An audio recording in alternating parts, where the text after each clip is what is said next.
There is a Dormakaba knob and flashing green and red lights at the same time. That means the clock needs to update after you change the battery. Just log in the HX6 machine.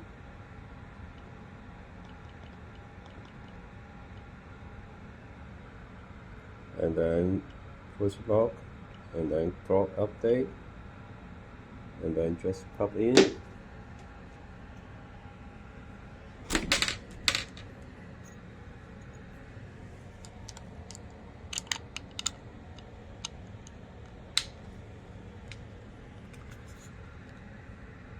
And then press OK.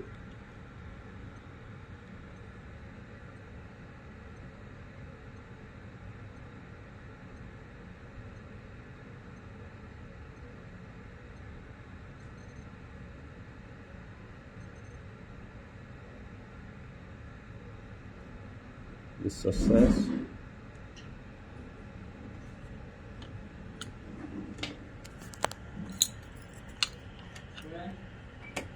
And the white light is disappeared. If there is low battery, it should be have a red light, but with green light is different time, not come at the same time.